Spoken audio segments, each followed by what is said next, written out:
G Sudhakaran എന്ന CPM-ലെ അധികായൻ 63 വർഷത്തെ party അംഗത്വം പുതുക്കാതെ വിട്ടുനിൽക്കാൻ തീരുമാനിച്ചത് കേരള രാഷ്ട്രീയത്തിൽ വരാനിരിക്കുന്ന വലിയൊരു കൊടുങ്കാറ്റിന്റെ സൂചനയാണ്. 6 പതിറ്റാണ്ടിലേറെ നീണ്ട ചെങ്കൊടി ബന്ധം അവസാനിപ്പിക്കുമ്പോഴുണ്ടാകുന്ന വൈകാരികത ഒരു വശത്തുണ്ടെങ്കിലും പാർട്ടിക്ക് അതീതനായി താൻ വളർന്നു എന്ന സുധാകരന്റെ ധാർഷ്ട്യമാണ് ഈ തീരുമാനത്തിന്റെ പിന്നിലെന്ന വിമർശനം രാഷ്ട്രീയ കേന്ദ്രങ്ങളിൽ ശക്തമാണ്. അമ്പലപ്പുഴ സീറ്റ് നിഷേധിക്കപ്പെട്ടതു മുതൽ പാർട്ടി അച്ചടക്കത്തിന് വഴങ്ങാതെ നിരന്തരം പരസ്യ പ്രതികരണങ്ങൾ നടത്തുന്ന സുധാകരൻ കമ്മ്യൂണിസ്റ്റ് സംഘടനാ തത്വങ്ങളെ വെല്ലുവിളിക്കുകയാണോ എന്ന ചോദ്യം ഉയരുന്നുണ്ട്.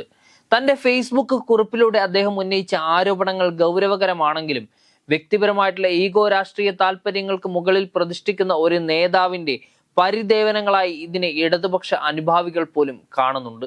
സുധാകരന്റെ രാഷ്ട്രീയ ചരിത്രം പരിശോധിച്ചാൽ അത് കേരളത്തിലെ കമ്മ്യൂണിസ്റ്റ് പ്രസ്ഥാനത്തിന്റെ വളർച്ചയുമായി അഭേദ്യമായി അങ്ങനെ ബന്ധപ്പെട്ട് കിടക്കുന്നുണ്ട്. കായംകുളത്തെ സാധാരണ കുടുംബത്തിൽ നിന്ന് വിദ്യാർത്ഥി രാഷ്ട്രീയത്തിലൂടെ ഉയർന്നു വന്ന അദ്ദേഹം SFIയുടെ ആദ്യത്തെ സംസ്ഥാന പ്രസിഡന്റ് ആയിരുന്നു. അടിയന്തരാവസ്ഥക്കാലത്തെ മിസ നിയമപ്രകാരം തടവിലാക്കപ്പെടുകയും ജയിലിൽ ക്രൂരമായിട്ടുള്ള ലോക്കപ്പ് മർദ്ദനങ്ങൾ ഏറ്റുവാങ്ങുകയും ചെയ്ത സുധാകരൻ പാർട്ടിക്ക് വേണ്ടി രക്തം ചിന്തിയ നേതാക്കളിൽ ഒരാൾ കൂടിയാണ് അദ്ദേഹം. 1996 മുതൽ 5 തവണ നിയമസഭയിലെത്തിയ അദ്ദേഹം VS അച്യുതാനന്ദന്റെ സർക്കാരിലും 1ാം പിണറായി സർക്കാരിലും മന്ത്രിയായി മികച്ച പ്രവർത്തനം കാഴ്ചവെച്ചു. പൊതുമരാമത്ത് വകുപ്പ് മന്ത്രി എന്ന നിലയിൽ അഴിമതിക്കെതിരെയുള്ള പോരാട്ടവും റോഡ് നിർമ്മാണത്തിലെ സുധാകരൻ ടച്ചും അദ്ദേഹത്തെ ജനപ്രിയനാക്കി. എന്നാൽ ഈ ജനപ്രീതിയും പദവികളും തന്നെ പാർട്ടിയേക്കാൾ വലിയവനാക്കി എന്ന മിഥ്യാധാരണയിലേക്ക് അദ്ദേഹത്തെ നയിച്ചുവോ എന്ന് സംശയിക്കേണ്ടിയിരിക്കുന്നു. അധികാരം മൊഴിയേണ്ടി വന്നപ്പോൾ ഉണ്ടായ അസഹിഷ്ണുതയാണ് ഇപ്പോഴത്തെ ഈ പിൻവാങ്ങലിന് പിന്നിലെന്ന് അദ്ദേഹത്തിന്റെ വിമർശകർ ഉറപ്പിച്ചു പറയുകയാണ്. ഒരു കമ്മ്യൂണിസ്റ്റുകാരനായിരിക്കാൻ പാർട്ടി അംഗത്വം ആവശ്യമില്ല എന്ന സുധാകരന്റെ പരാമർശം കമ്മ്യൂണിസ്റ്റ് പാർട്ടി എന്ന ലോകത്തെ തന്നെ ഏറ്റവും വലിയ കേഡർ സംവിധാനത്തിന്റെ അച്ചടക്കത്തെ പുച്ഛിച്ച് തള്ളുന്നതാണ്. വർഷങ്ങളോളം പാർട്ടി ക്ലാസുകൾ എടുത്ത ഒരു നേതാവ് ഇത്തരം ഒരു നിലപാട് സ്വീകരിക്കുന്നത് പാർട്ടി പ്രവർത്തകർക്കിടയിലും വലിയ അമർഷമുണ്ടാക്കിയിട്ടുണ്ട്. ആലപ്പുഴ ജില്ലാ സെക്രട്ടറി R നാസറുമായുള്ള വാക്പോര് വ്യക്തമായ തലത്തിലേക്ക് താഴ്ന്നതും അത് പരസ്യമായി വിളിച്ചു പറഞ്ഞതും ഒരു മുതിർന്ന നേതാവിന് ചേർന്ന പ്രവണതയായിരുന്നില്ല. തനിക്ക് ക്ഷണം ലഭിച്ചില്ല, തന്നെ ആരും പരിഗണിച്ചില്ല തുടങ്ങിയ പരാധീനതകൾ ഒരു വിപ്ലവകാരിയേക്കാൾ ഉപരി ഒരു അധികാരമോഹിയുടെ വാക്കുകളായാണ് അനുഭവപ്പെടുന്നത്. അതേസമയം CPM-ലെ ഇത്തരം ആഭ്യന്തര കലഹങ്ങളെയും മുതിർന്ന നേതാക്കളുടെ അതൃപ്തിയെയും തങ്ങളുടെ രാഷ്ട്രീയ ലാഭത്തിനായി ഉപയോഗിക്കാൻ കാത്തിരിക്കുന്ന ഒരു കുറുക്കനാണ് സുനിൽ കനകോലു. അതേസമയം CPM-ലെ ഇത്തരം ആഭ്യന്തര കലഹങ്ങളെയും മുതിർന്ന നേതാക്കളുടെ അതൃപ്തിയെയും തങ്ങളുടെ രാഷ്ട്രീയ ലാഭത്തിനായി ഉപയോഗിക്കാൻ കാത്തിരിക്കുന്ന ഒരു കുറുക്കനാണ് സുനിൽ കനകോലു.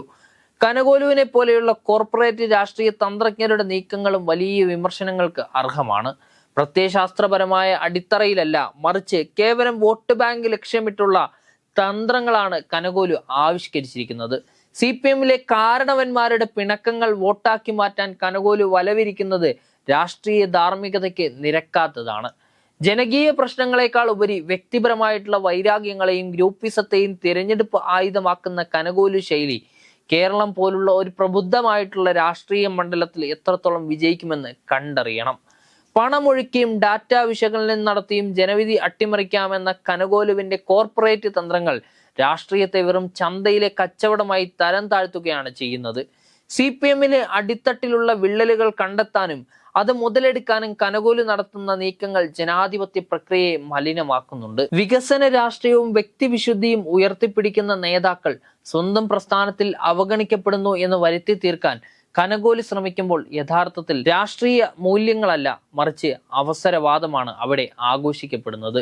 ജി സുധാകരനെ പോലെയുള്ള ഒരു മുതിർന്ന നേതാവ് തന്റെ വ്യക്തിപരമായിട്ടുള്ള പരാതികൾ തീർക്കാൻ ഇത്തരം ബാഹ്യശക്തികളുടെയും കോർപ്പറേറ്റ് ബുദ്ധി കേന്ദ്രങ്ങളുടെയും തന്ത്രങ്ങൾക്ക് വളം വെച്ച് കൊടുക്കുന്നത് അദ്ദേഹത്തിന്റെ രാഷ്ട്രീയ ജീവിതത്തിലെ കറുത്ത പാടായി അങ്ങനെ അവശേഷിക്കും. പാർട്ടി അച്ചടക്കത്തെ പുച്ഛിച്ചു തള്ളുന്ന സുധാകരനും രാഷ്ട്രീയത്തെ മാർക്കറ്റിംഗ് തന്ത്രമായി മാത്രം കാണുന്ന കനകോലുവും ഒരേപോലെ രാഷ്ട്രീയത്തിലെ മൂല്യച്യുതയെയാണ് പ്രതിനിധീകരിക്കുന്നത്.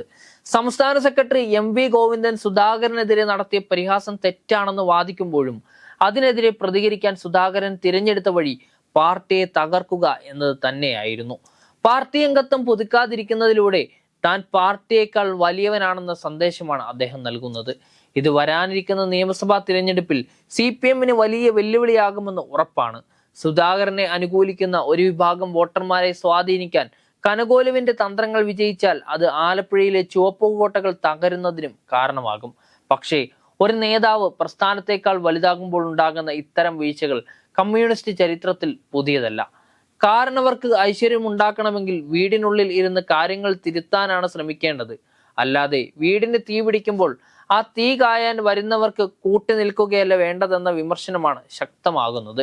രാഷ്ട്രീയത്തിലെ ഈ അകൽച്ചകൾ ജനാധിപത്യത്തിന് ഗുണകരമാണോ അതോ വെറും വ്യക്തി കേന്ദ്രീകൃത നാടകങ്ങളാണോ എന്നത് വരും ദിവസങ്ങളിൽ കേരളം ചർച്ച ചെയ്യും.